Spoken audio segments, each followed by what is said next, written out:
Hello students, thermal physics के next lecture में आ जाइए। देखिए, पिछले लेक्चर में हम लोगों ने सेकेंड लॉ ऑफ थर्मोडायनेमिक्स के बारे में पढ़ा था और उससे रिलेटेड कुछ एप्लीकेशंस भी देखे थे। अब आ जाते हैं हम लोग अपना नया टॉपिक शुरू करते हैं, एंट्रोपी।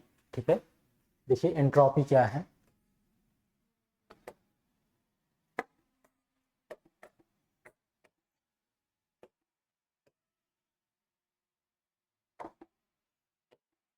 आपका न्यू टॉपिक जो स्टार्ट हो रहा है वो है एंट्रोपी। ठीक है, एंट्रोपी है क्या या इसकी ज़रूरत क्यों पड़ी।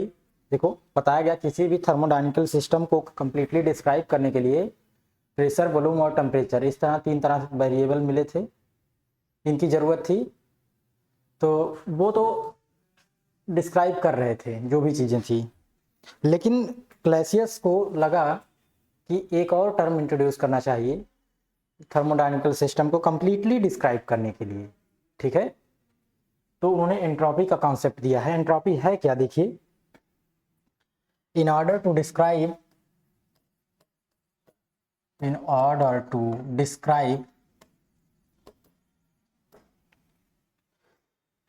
the conditions of a working substance, the conditions of a working substance, in order to describe the conditions of a working substance completely, कुछ चीजें ऐसी थी जो मिस कर रही थी। ठीक है, जैसे कोई प्रोसेस कब पॉसिबल होगी कब नहीं होगी ये बता पाना मुश्किल था। ठीक है, जैसे हॉट बॉडी है, कोल्ड बॉडी है, दोनों एक साथ रख दें हम लोग साथ साथ टच में, तो जीरोथ लॉ ऑफ थर्मोडायनेमिक्स क्या कहता है, एक का टेम्परेचर T1 एक का T2, मान लेते हैं T1 is greater than T2 है। ठीक है, तो जो अधिक टेम्परेचर वाली बॉडी है वहां से लो टेम्परेचर की तरफ हीट आपका फ्लो होना स्टार्ट हो जाएगा, और कब तक होता रहेगा, जब तक दोनों बॉडी थर्मोडायनेमिकल इक्विलिब्रियम में ना पहुंच जाए। ठीक है, ऐसा होगा। लेकिन ऐसा क्यों हो रहा है, इसके बारे में जो आपको बताया गया था वो आपका किसने बताया था, सेकेंड लॉ ऑफ थर्मोडायनेमिक्स में। ठीक है, हीट जो है, वो जो हीट का फ्लो है वो हॉट बॉडी से कोल्ड बॉडी की तरफ होगा।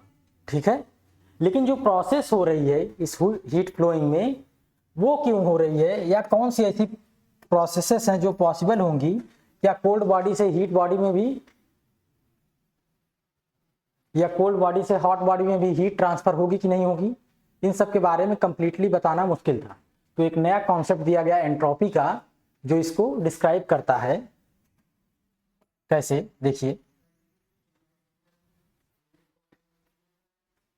क्लैसियस फेल्ट एंट्रोपी बहुत ही यूजफुल कॉन्सेप्ट हुआ है समझने में। ठीक है, लेकिन एंट्रोपी को समझना थोड़ा सा टेढ़ा है, क्योंकि ये फिजिकली समझ में नहीं आती। जैसे प्रेशर हो गया, टेम्परेचर हो गया, वॉल्यूम हो गया, वो फिजिकली हमको दिखता है, महसूस होता है।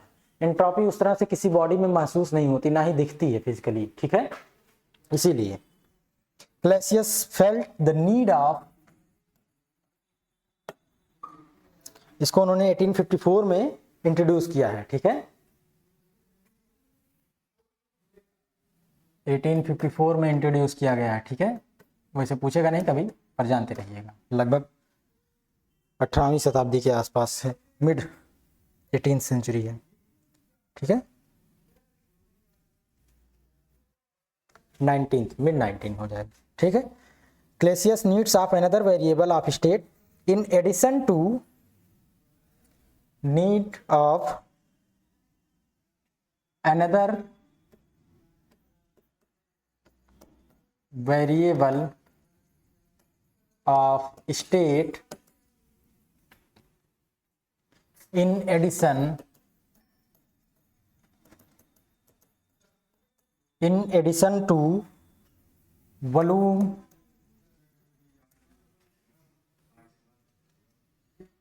pressure,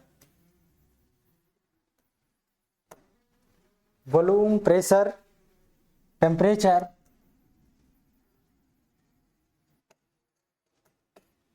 इंटरनल एनर्जी,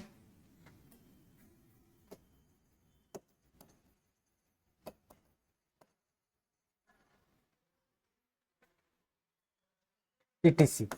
ठीक है, जैसे ये वेरिएबल्स हैं उसी तरह से एक नया वेरिएबल इंट्रोड्यूस किया क्लैसियस ने, जिसका नाम दिया उन्होंने entropy. This new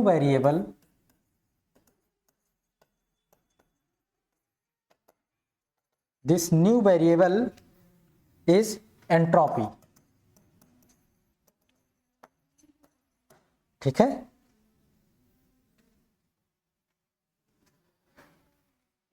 the amount of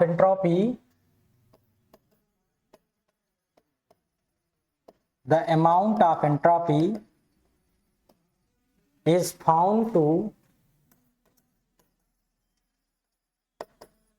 constant during adiabatic process. Adiabatic process क्या थी आपकी, जिसमें बॉडी के अंदर कोई भी हीट ना तो इंटर करेगी ना ही उससे एग्जिट करेगी। ठीक है, तो इस प्रोसेस के दौरान ये जो एंट्रोपी है वो कांस्टेंट रहेगी, यानी एंट्रोपी जो है हीट ट्रांसफर पर डिपेंड कर रही है। ठीक है, कोई बॉडी कितना हीट ट्रांसफर कर रही है या कितना हीट एब्जॉर्ब कर रही है उस पर डिपेंड कर रहा है। ठीक है, अब देखो एंट्रोपी जो थी, इसका मतलब किसी भी बॉडी की एग्जैक्ट एंट्रोपी क्या है इसके बारे में नहीं बताया जा सकता जब तक उस बॉडी से हीट ट्रांसफर होगी। तो अगर हीट ट्रांसफर हो रही है तो उसके चेंज के बारे में बताया जाएगा कि इसकी एंट्रोपी में कितना चेंज हुआ। ओरिजिनल किसी बॉडी की एंट्रोपी कितनी है इसके बारे में कुछ नहीं कहा जा सकता। यहां से यह स्पष्ट हो रहा था कि ओरिजिनली ये नहीं कहा जा सकता इस बॉडी की एंट्रोपी इतनी है या इस बॉडी की इतनी। जब वहां से हीट ट्रांसफर होगी तो उसकी एंट्रोपी में जो चेंज आएगा उसको हम लोग कैलकुलेट कर सकते हैं। ठीक है, क्योंकि ओरिजिनली किसी बॉडी के अंदर कितना हीट है, कितनी हीट एनर्जी है, इसके बारे में भी नहीं बताया जा सकता, इसीलिए एंट्रोपी के बारे में भी नहीं बताया जा सकता। ठीक है, जब हीट फ्लो होती है, कितने अमाउंट ऑफ हीट वहां से निकल करके दूसरी बॉडी में गई, तभी उसका कॉन्सेप्ट आता है। इसका मतलब हीट फ्लो होने में ही एंट्रोपी का कॉन्सेप्ट है। ठीक है, तो हम लोग जो टॉपिक हम लोग कैलकुलेट करेंगे वो क्या होगा नया, इसमें चेंज इन एंट्रोपी। ठीक है, ये है क्या, इसके बारे में जानेंगे, चेंज इन एंट्रोपी होती क्या है, इसी को हम लोग कैलकुलेट कर सकते हैं। ठीक है, लेट अस कंसीडर, वही कार्नोट रिवर्सिबल साइकिल को हम लोग फिर से कंसीडर में लेके आते हैं, बनाते हैं, वहां से कैलकुलेट करते हैं, क्योंकि उसमें हीट ट्रांसफर हो रही थी वर्किंग सब्सटेंस को, और वर्किंग सब्सटेंस जो है हीट ट्रांसफर कर रहा था सिंक को। ठीक है, let us consider reversible Carnot cycle.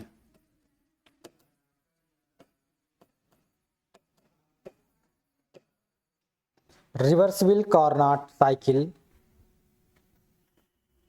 Cycle bounded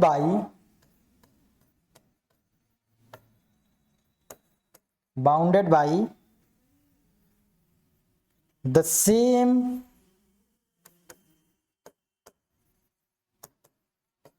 two adiabatics। आप पीछे रिवर्सिबल कार्नोट साइकिल का हमने बनाया हुआ है। ठीक है, उसमें आप देख सकते हैं पिछले लेक्चर्स में। ठीक है, two adiabatics L and M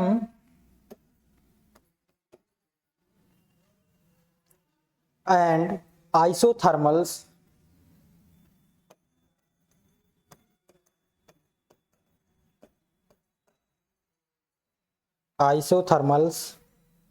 T1 T2 and T3।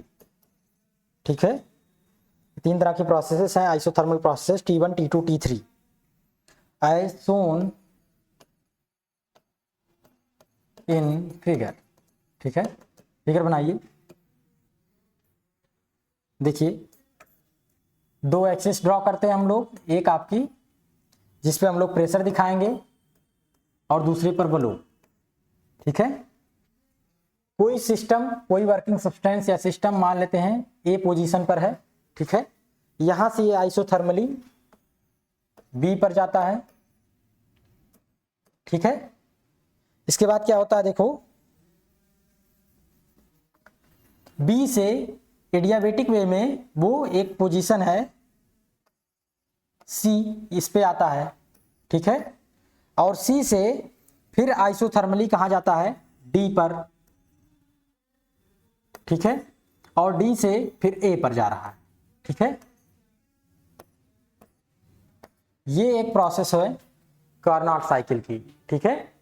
और एक और प्रोसेस कंसीडर की गई है कार्नोट की, उसी साइकिल की, क्या है जिसमें देखो ए से बी पर आइसोथर्मली जा रहा है, इस पर टेम्परेचर T1 है, और सी से डी पर भी आइसोथर्मली जा रहा है, इस पर टेम्परेचर T2 है, ठीक है।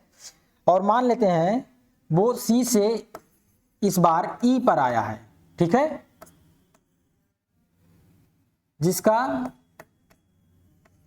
जिसके बाद वो ई से पॉइंट एफ तक जा रहा है आइसोथर्मली, और उसका टेम्परेचर क्या है T3, ठीक है। और एफ से डी पर जा रहा है, ठीक है। तो देखो जो हमारा डायग्राम होगा,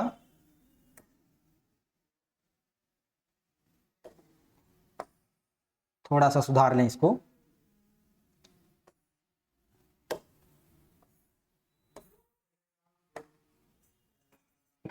ठीक है। ये पॉइंट डी, ठीक है, कुछ इस तरह से है। ये आपका कार्नोट रिवर्सिबल साइकिल का डायग्राम बनाया गया है, इस तरह से दो ब्लॉक्स में है, ठीक है। यानी तीन टेम्परेचर के बीच में बनाया गया, T1, T2 और T3 के बीच में, ठीक है। देखो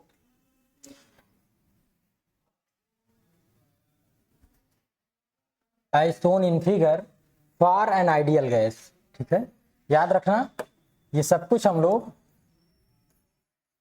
आइडियल गैस के लिए ही कैलकुलेट कर रहे हैं, ठीक है, फॉर एन आइडियल गैस।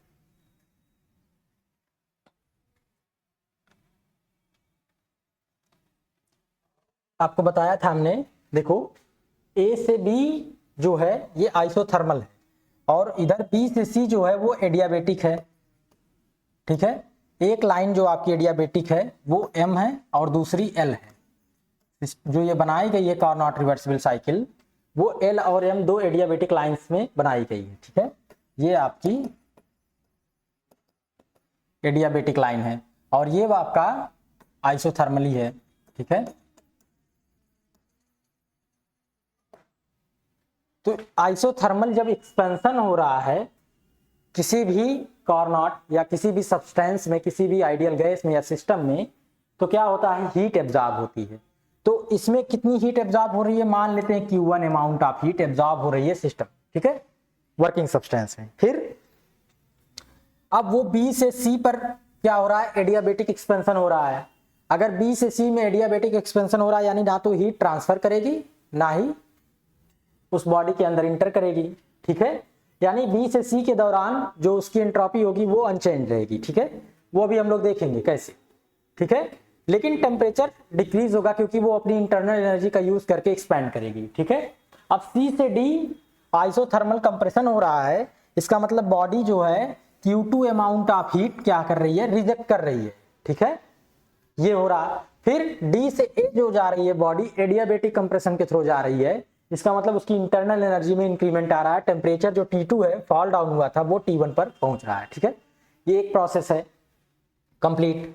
फिर दूसरी क्या बनाई गई है, अभी फिर दूसरी प्रोसेस में D पॉइंट से C पर हम आ रहे हैं, ठीक है, जिसमें क्या हो रहा है, Q2 amount of heat absorb हो रही है, ठीक है। और फिर वही जो ऊपर वाला था C से E एडियाबेटिक तरीके से आएंगे, एडियाबेटिक एक्सपेंशन होगा। इसमें क्या होगा, कोई अमाउंट ऑफ हीट ट्रांसफर नहीं होगी, बस केवल उसकी इंटरनल एनर्जी का यूज करके ये एक्सपैंड करेगी, तो टेम्परेचर क्या होगा, फॉल डाउन कर जाएगा T3 पर, ठीक है। और फिर यहां से E से F में क्या हो रहा है, आपका आइसोथर्मल कंप्रेशन हो रहा है, जिसकी वजह से वो Q3 amount of heat reject कर रही है, ठीक है। और F से D में जाने पर वो क्या कर रही है, एडियाबेटिक कंप्रेशन कर रही है, अपने टेम्परेचर को इंक्रीज कर रही है, इंटरनल एनर्जी में इंक्रीज हो रहा है, ठीक है। ये प्रोसेस है, एक बार पूरी ये फिर एक बार ये, ठीक है, दोनों को एक साथ बनाया गया, ठीक है। एक ही आइडियल गैस के लिए या एक ही वर्किंग सब्सटेंस के लिए, दोनों प्रोसेसेस हैं, ठीक है। अब देखो इफिशियंसी फर्स्ट प्रोसेस के लिए देखा जाए, the efficiency of Carnot engine, ये कंप्लीट पूरा कार्नोट इंजन होगा जो ये प्रोसेस होगी, ठीक है, विल बी, पहली प्रोसेस के लिए देखिए ABCD के लिए, देखिए ABCDE के लिए इफिशियंसी क्या होगी, कितनी अमाउंट ऑफ हीट उसके अंदर आई, उसने कितना अमाउंट ऑफ हीट रिजेक्ट किया और डिवाइडेड बाय कितनी अमाउंट ऑफ हीट उसके अंदर आई, ये होता है। टेम्परेचर के सेंस में देखा जाए, क्योंकि ये आइडियल गैस है, उसके लिए हम लोग टेम्परेचर के सेंस में भी इफिशियंसी लिख सकते हैं। क्या होता है, T1 minus T2 by T1, ठीक है, ये हो गया। अब इन दोनों को सॉल्व कर लें थोड़ा सा, क्या हो जाएगा, 1 minus Q2 by Q1 equal to 1 minus T2 by T1, 1 से 1 कैंसिल आउट हो गया, ठीक है, तो क्या आ जाएगा, Q2 by Q1 equal to T2 by T1, ठीक है। नेक्स्ट पेज में चलिए, यहां से ध्यान दीजिए, T2 को नीचे लेके आइए, Q1 को ऊपर, इसको ऐसे लिख सकते हैं, Q1 by T1 equal to Q2 by T2, ठीक है, कुछ इस तरह से लिख दिया हमने। इक्वेशन नंबर 1 डाल दीजिए इसको। अब इसी तरह से इस साइकिल के देखिए, फॉर साइकिल ABCDA, ठीक है, इस साइकिल के लिए ये लिखा गया है। नाउ इफिशियंसी, नाउ के बाद सिमिलरली लिख दीजिएगा क्योंकि उसको हमें फिर सॉल्व ना करें। Now similarly efficiency for the cycle,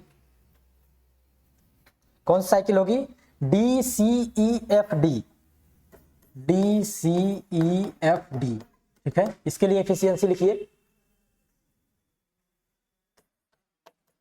क्या होगा, Q2 माइनस Q3 अपान Q2, इसमें तो यही होगा ना, Q2 amount of heat absorb हो रही है और Q3 रिजेक्ट हो रही है, ठीक है,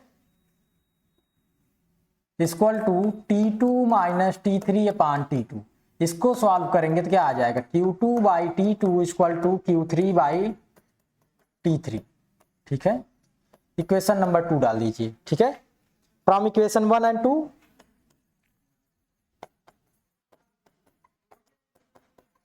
क्या हम देख रहे हैं कि Q1 by T1 equal to Q2 by T2 equal to Q3 by T3। अगर इसी तरह से एक और साइकिल ले लें जिसमें Q3 amount of heat absorb हो रही है और Q4 amount of heat reject हो रही है, तो भी उसको भी ऐसे लिख सकते हैं इसी साइकिल के लिए, इसी तरह से। ये जो टर्म आ रहे हैं ये कांस्टेंट आ रहे हैं, यानी किस अमाउंट पर, किस टेम्परेचर पर कितने अमाउंट ऑफ हीट एब्जॉर्ब हुई है उसका रेशियो जो आ रहा है वो कांस्टेंट आ रहा है, ठीक है। देखो T1 टेम्परेचर पर Q1 amount of heat absorb हुई, T2 पर Q2, T3 पर Q3, यानी कोई वर्किंग सब्सटेंस जिस टेम्परेचर पर जितने अमाउंट ऑफ हीट एब्जॉर्ब कर रहा है उसमें देख रहे हैं हम लोग उसका रेशियो जो आ रहा है वो कांस्टेंट आ रहा है, ठीक है। इसी को उन्होंने डिफाइन किया इन जनरल, इसमें लिखिएगा in general, in general if Q is the amount of heat absorbed, if Q is the amount of heat absorbed or rejected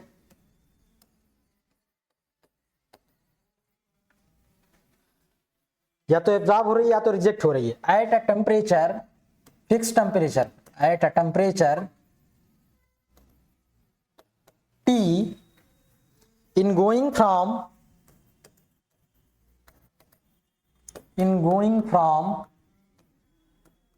1 one adiabatic to other,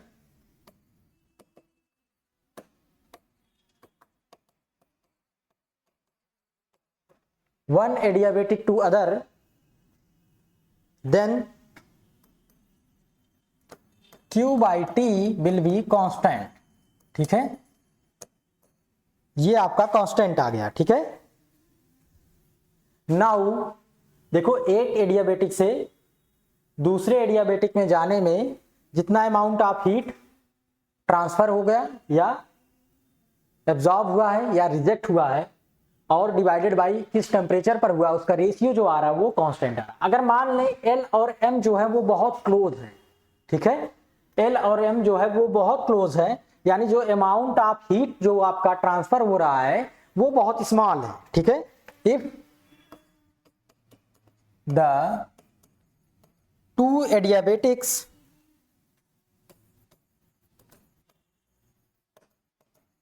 are very close to each other,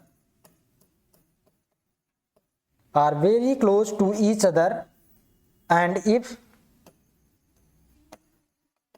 delta Q is the small quantity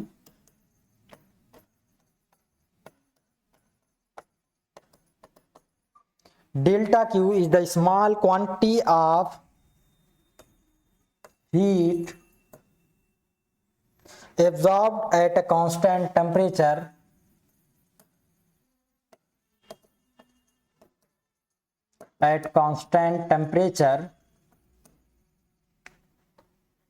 capital T, in going from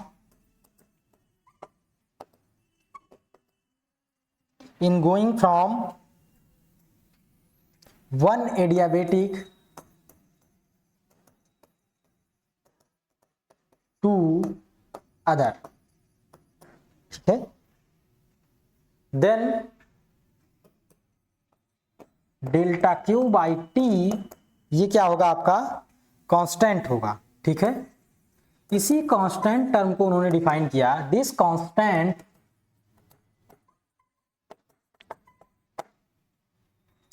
ratio is called the change in entropy. ठीक है, इसको ध्यान से समझिएगा, change in entropy, exact entropy क्या है उसमें नहीं बात हो रही, चेंज हो रहा कितना, क्योंकि जो हीट किसी बॉडी में कितना एब्जॉर्ब होगी या कितनी उस बॉडी से रिजेक्ट होगी इसी को हम लोग मेजर कर सकते हैं, तो उस बॉडी के एंट्रोपी में कितनी चेंजिंग होगी वही बात हम बता सकते हैं। ठीक है, बिटवीन द स्टेट्स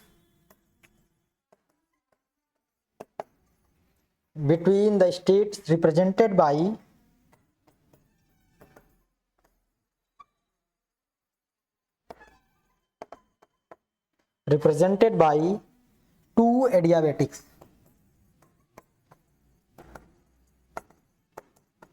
ठीक है, दो एडियाबेटिक्स के बीच में जो स्टेट है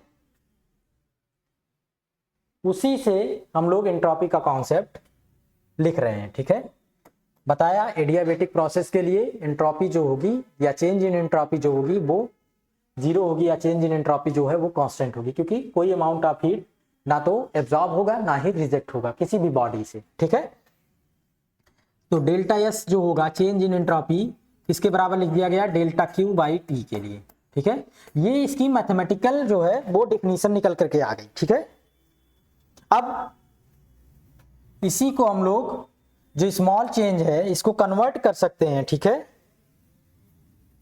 मान लेते हैं ए से बी तक जाने में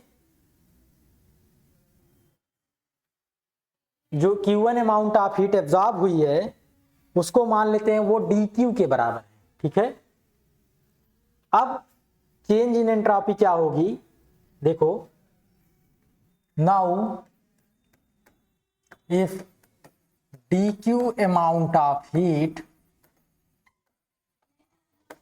absorbed by working substance in going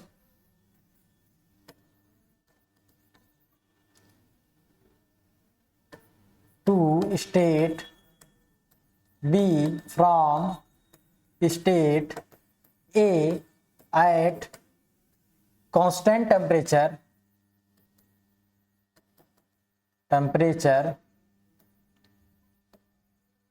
capital T, then change in entropy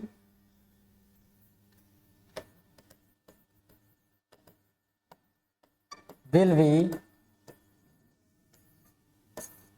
S A पर कितनी एंट्रोपी है और एस बी पर कितनी एंट्रोपी है, ये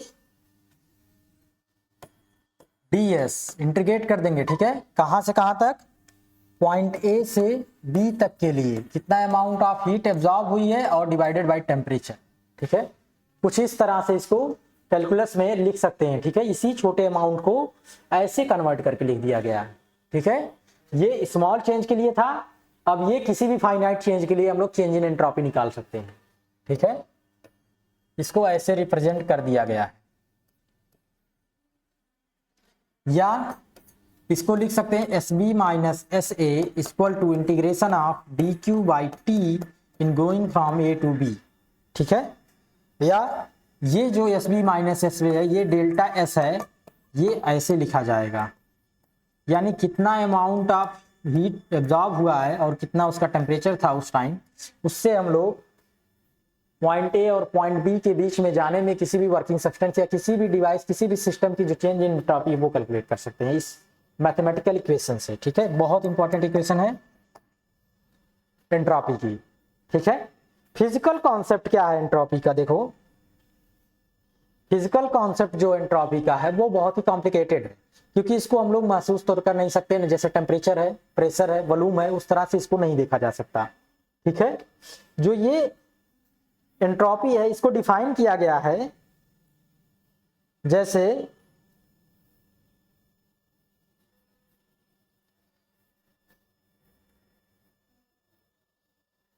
ये आपकी थर्मल इनर्शिया है। ठीक है, जैसे कोई बॉडी मोशन में आती है तो उसके लिए एक इनर्शिया है मास, वो डिफाइन करता है कि बॉडी किस तरीके से मोशन करेगी। ठीक है, इसी तरह से कोई बॉडी रोटेट करती है, उसके रोटेशन को डिफाइन करने के लिए एक इनर्शिया डिफाइन किया गया है जो आपका मोमेंट ऑफ इनर्शिया है।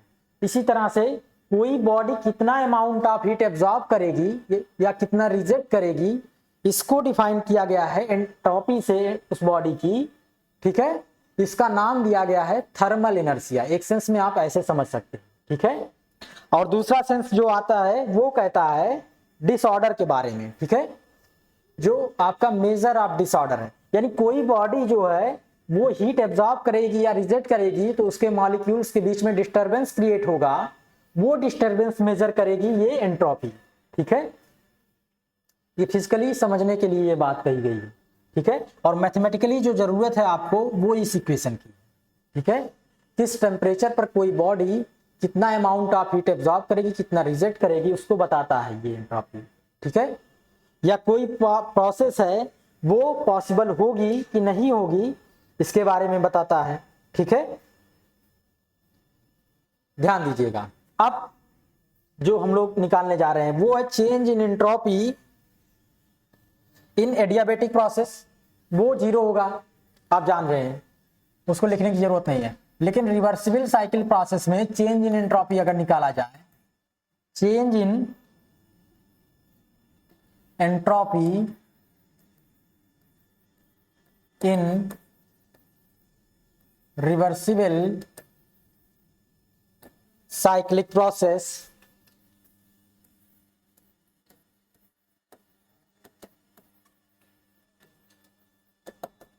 तो प्रीवियस सेक्शन जो आपका हुआ है, एक रिवर्सिबल साइक्लिक प्रोसेस यहां पर ए बी सी डी है। ठीक है, किसी को ले लेते हैं, यहीं से देख लेते हैं। देखो, now let us take previous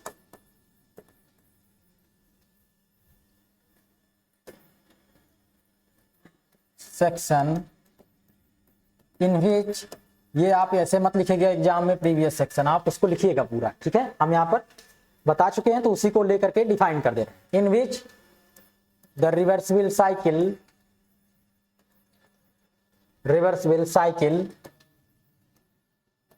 A B C D A is represented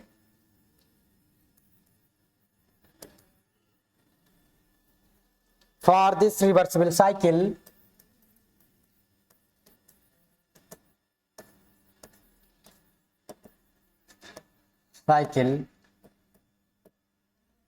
the change in entropy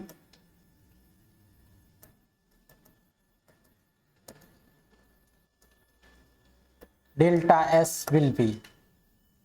देखो सबसे पहले A से B पर गए, कितना अमाउंट ऑफ हीट एब्जॉर्ब हुआ Q1, किस टेम्परेचर पर, T1 टेम्परेचर पर, तो क्या हो जाएगा Q1 बाई T1। फिर कहां से कहां आए, B से C में एडियाबेटिक प्रोसेस है, टेम्परेचर जो आपका वो बदल रहा है लेकिन हीट ना तो एब्जॉर्ब हो रही ना ही रिजेक्ट हो रही है, तो इस दौरान चेंज इन एंट्रोपी क्या होगा 0 प्लस। अब क्या कर रहे हैं, B से C पर जा रहे हैं, ठीक है,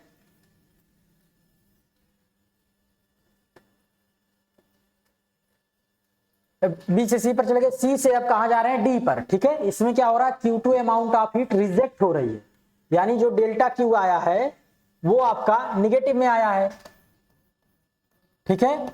और किस टेम्परेचर पर हो रहा है ये, T2 टेम्परेचर पर। फिर D से A पर जाएंगे एडियाबेटिक वे में, कोई हीट ना तो एब्जॉर्ब हो रही है ना ही रिजेक्ट हो रही है, तो कितना होगा एंट्रोपी 0 होगा, ठीक है।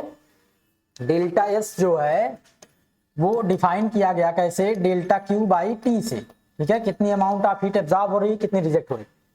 एडियाबेटिक प्रोसेस में ना तो कोई हीट एब्जॉर्ब होगी ना ही रिजेक्ट होगी, तो ये अमाउंट 0 हो जाएगा, तो 0 बाई T जो आएगा वो तो 0 आएगा ना, तो वहीं से ये बातें लिखी गई है, ठीक है, ये आ गया। अब चेंज इन एंट्रोपी क्या आया, Q1 by T1 minus Q2 by T2, ठीक है, ये आ गया change in entropy reversible cyclic process के लिए, ठीक है, या कार्नोट रिवर्सिबल साइकिल प्रोसेस के लिए ये आ गई चेंज इन एंट्रोपी आपकी। अब ध्यान से देखिए Q1 बाई T1 और Q2 बाई T2 जो रेशियो है ये आपका बराबर आता है, ठीक है, उसी में देखा हमने, अगर ये रेशियो बराबर है इफिशियंसी से उसके इंजन की, तो क्या होगा, ये अमाउंट जो होगा कैंसिल आउट हो जाएगा, तो चेंज इन एंट्रोपी कितना आ गई 0, यानी रिवर्सिबल साइकिल प्रोसेस के लिए जो चेंज इन एंट्रोपी है वो 0 होती है, यानी किस वर्किंग सब्सटेंस की एंट्रोपी में कोई चेंज नहीं आएगा, ठीक है, ये बात आप ऐसे प्रूव कर सकते हैं, ठीक है। इस सेक्शन में जब आएगा दिखाने के लिए तो वो डायग्राम बनाइएगा और उसको एक्सप्लेन करके लिखिएगा क्या क्या है, फिर कैलकुलेट करिएगा, ठीक है, जो हमने पीछे किया है। अब जो कॉन्सेप्ट आता है principle of increase of entropy, ठीक है, ये क्या है, देखो इसमें तो चेंज इन एंट्रोपी 0 आ गया, और ये आइडियल प्रोसेस है, ऐसा कभी संभव नहीं होता, कोई भी प्रोसेस कंप्लीट रिवर्सिबल होती ही नहीं है, तो चेंज इन एंट्रोपी 0 तो होगी नहीं हमेशा, ठीक है, कभी नहीं होगी, यानी प्रैक्टिकली इसको हम फाइंड आउट नहीं कर सकते, ये थियोरेटिकली आइडियल केस कंसीडर करके कैलकुलेट किया गया। प्रैक्टिकली क्या होता है वो बताया जा रहा है, ये इसमें principle of increase of entropy,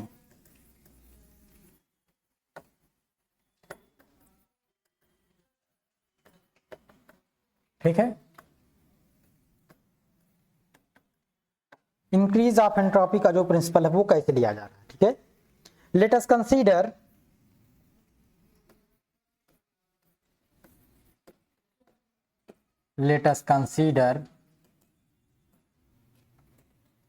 an engine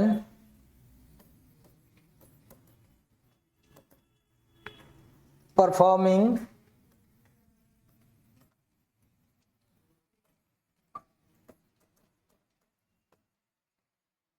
irreversible, क्योंकि सभी प्रोसेसेस नेचर में वो इररिवर्सिबल हैं, तो उसी को लेकर के लिया जा रहा है, यानी प्रैक्टिकली देखा जा रहा है इसको, irreversible cycle of change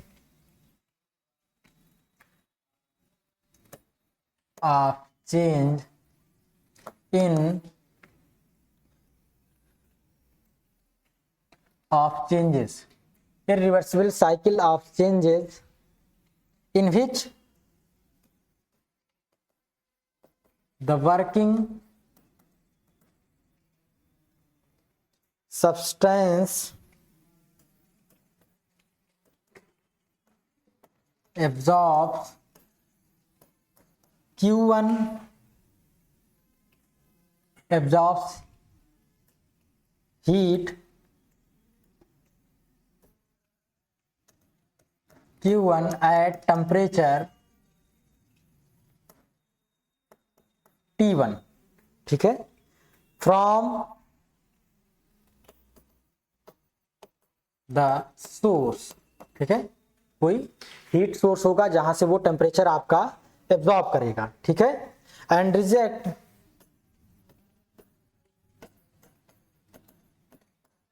Q2 and reject heat Q2 to the sink at temperature T2, ठीक है। तो इफिशियंसी उसकी कैसे लिखी जाएगी, then efficiency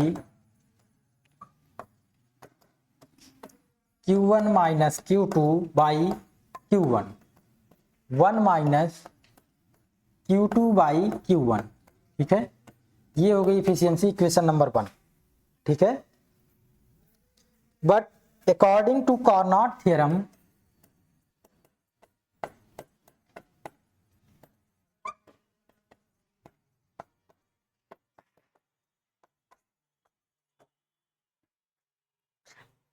this efficiency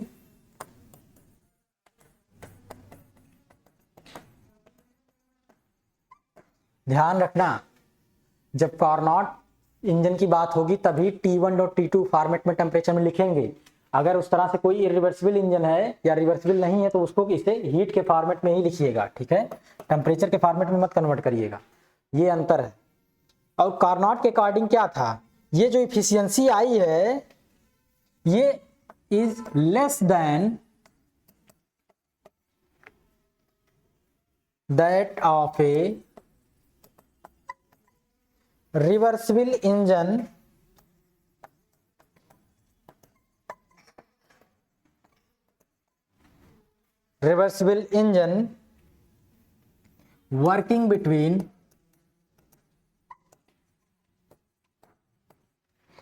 working between the same two temperatures T1 and T2। आपको बताया था थ्योरम जिसमें रिवर्सिबल इंजन की जो इफिशियंसी वो सबसे अधिक होती है, जितने इरिवर्सिबल इंजन है उसकी इफिशियंसी जो होगी उससे कम होगी, तो उसकी इफिशियंसी क्या हो जाएगी, working between the same two temperature T1 and T2 for which efficiency is given by 1 minus T2 by T1, ठीक है, इस तरह से था। ईटा डैश मान लेते हैं वो इफिशियंसी, ये इक्वेशन नंबर 2 है। तो हम लोग जानते हैं ईटा डैश जो होगा वो ग्रेटर होगा ईटा से, तो वैल्यू रखें, ये ग्रेटर आएगी इससे, प्रैक्टिकली तो यही होता है, 1 से 1 कैंसिल आउट हुआ, निगेटिव से निगेटिव कैंसिल आउट हुआ, तो इससे लिख सकते हैं कैसे, Q1 by T1 is greater than Q2 by T2, ठीक है, ये आ गया। इसका मतलब Q1 by T1 minus Q2 by T2 is greater than 0। और ये क्या आई थी, चेंज इन एंट्रोपी आई थी, अभी अभी किसी भी साइक्लिक प्रोसेस के लिए चेंज इन एंट्रोपी जो हमने निकाला है वो यही थी। तो यहां से क्या आ रहा है, यानी कोई वर्किंग सब्सटेंस T1 टेम्परेचर पर Q1 amount of heat absorb करे और T2 टेम्परेचर पर Q2 amount of heat reject करे, इरिवर्सिबल साइकिल के लिए ये आएगा क्या, जो delta S change in entropy आई है ये ग्रेटर देन 0 आएगी, ठीक है। इसका मतलब क्या हुआ, जो चेंज इन एंट्रोपी है वो क्या बता रही है कि वो इंक्रीज कर रही है, एक इरिवर्सिबल साइक्लिक प्रोसेस के लिए हमने देखा चेंज इन एंट्रोपी जो आएगी वो बढ़ करके आ रही है, ठीक है, घट नहीं रही है। एंट्रोपी में जो चेंज हो रहा है वो इंक्रीजिंग ऑर्डर में हो रहा है, ठीक है।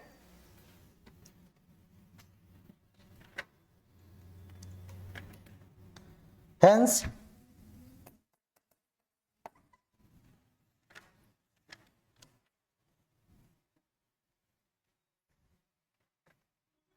we conclude that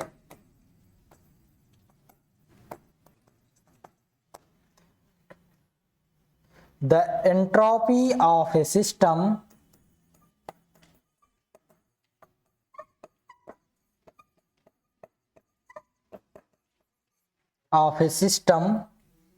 increases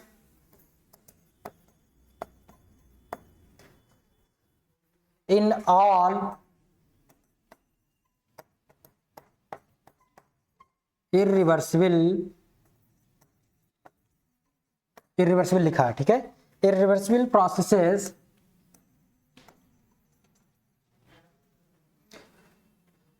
this is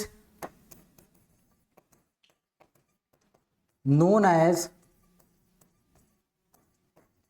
law of increase of entropy, ठीक है। यानी इरिवर्सिबल प्रोसेस में जो एंट्रोपी है वो इंक्रीज करेगी। तो नेचर में जितनी प्रोसेसेस हैं सब की सब इरिवर्सिबल है, यानी वो प्रोसेस संभव तभी होंगी जब उसमें जो चेंज आएगा वो एंट्रोपी में इंक्रीमेंट करेगा, ठीक है। इसका मतलब ऐसी ही प्रोसेस संभव हो पाएंगी या पॉसिबल होंगी जिसमें एंट्रोपी जो है वो इंक्रीज करती है, ठीक है। यहां से ये कंक्लूजन निकल के आया कि ऐसी ही प्रोसेस संभव हो पाएंगी जिसमें एंट्रोपी जो है इंक्रीज करेगी। यानी हीट का जो फ्लो है वो हायर टेम्परेचर से लोअर टेम्परेचर की तरफ होगा तो एंट्रोपी जो है वो इंक्रीज कर रही है, यानी ये प्रोसेस संभव है। लेकिन अगर लोअर से हायर की तरफ हो तो एंट्रोपी जो होगी सब्सटेंस की वो डिक्रीज कर जाएगी, तो ऐसी प्रोसेस जो है वो संभव नहीं हो पाएगी। तो सेकंड लॉ ऑफ थर्मोडायनेमिक्स में आप देखेंगे उसमें था ना हीट फ्लोइंग, तो उसको एंट्रोपी के फॉर्मेट में हम लोग सेकंड लॉ ऑफ थर्मोडायनेमिक्स को रिप्रेजेंट करेंगे, ठीक है।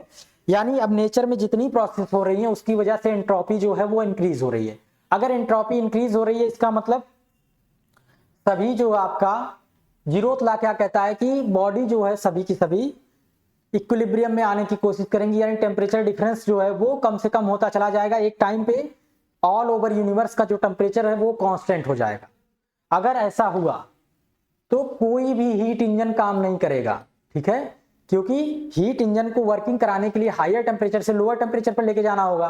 तो टेम्परेचर अगर सबका कांस्टेंट हो जाएगा, सब सेम इक्विलिब्रियम में हो जाएंगे, तो उस अवस्था में कोई भी हीट इंजन नहीं वर्क करेगा, यानी कोई इंजन ही नहीं बनाया जा सकता। कोई मशीनरी, सारी मशीनरी जितनी होंगी सब की सब फेल कर जाएंगी, ठीक है।